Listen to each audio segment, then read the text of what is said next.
You know, there's a creature in Idaho with a sonar system so sophisticated that with all of man's advanced technology, it cannot be duplicated. This also makes it a very difficult animal to study because it easily avoids man's attempts to capture it.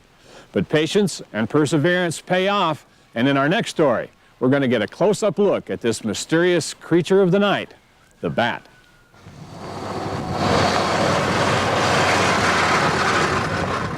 They don't make it easy. The trail into the capture site is rough, steep, and rocky. It's an intriguing rimrock area near Bliss called the Bennett Hills, part of the Bureau of Land Management's Shoshone District.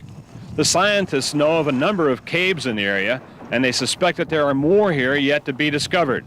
There's also reason to believe that bats will roost in the narrow crevices high up in the rimrock that frames the valley. Let's put it out. As is the case with most biologists, they have learned to adapt their schedules to fit the lifestyle of the animals they study. Yeah. So this excursion begins in the soft, golden light of early evening. A harp trap. When you get it set up, it looks something like a harp.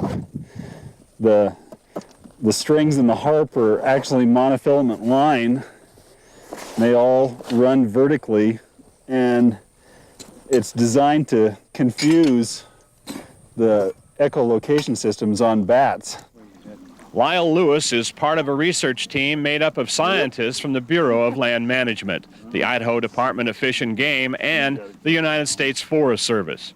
Recent surveys show that in the last 5 or 6 years, the population of bats in the area has declined by almost 2/3.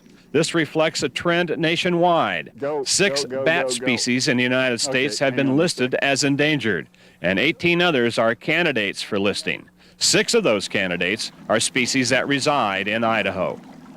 And we know very little about them, so it's difficult to protect them without doing some survey work, trying to find out where they are feeding, where they're roosting, and where they're getting water, where they have their what's called maternity roost, where they have their babies, as well as where the males and the non-pregnant females hang out. And the more we learn about bats, the more we're finding just how beneficial they really are and how important they are to making the whole system function. But in this area, just being a predator of nighttime insects is a really big benefit. Obviously, the more bats, the less insect spraying we have to do. It's important for farmers. A single bat can eat up to 600 insects in an hour, signifying an exceptionally effective predator.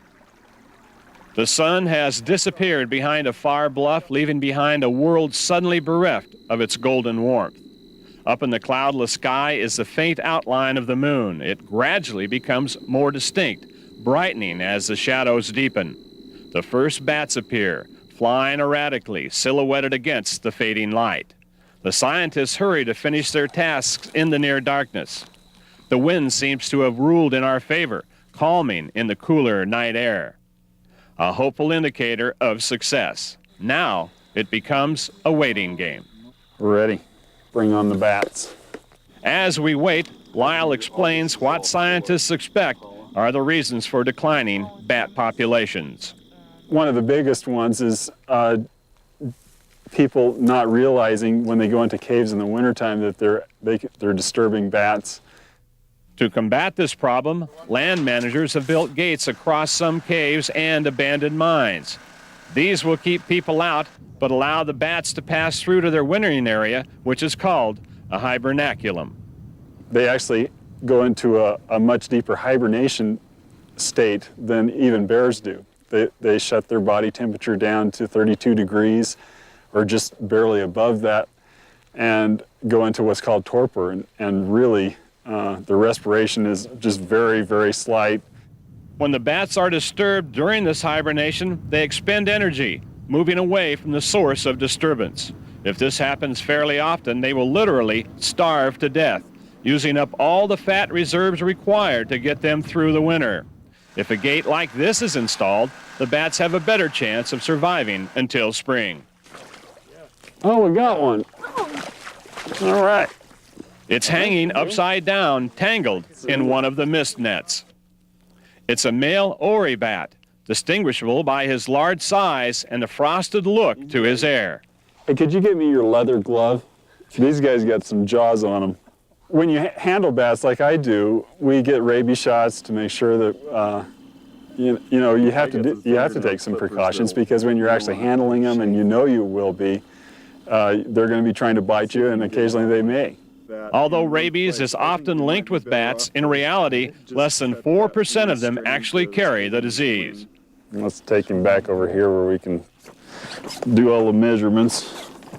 Since a bat's weight can vary up to 20% in one night, the length of the bat's forearm has become the standardized measurement. In addition, the scientists record the time of capture, the bat's sex, and its age. That is, whether it's a full adult or not. All those are his fingers. It's a delicate, translucent membrane that connects the bat's fingers and thumb. His face is a study in concentration. He stares back at the camera steadily, no doubt seeing a reflection of himself in the camera lens, perhaps wondering about that mirror image. Okay. Ready?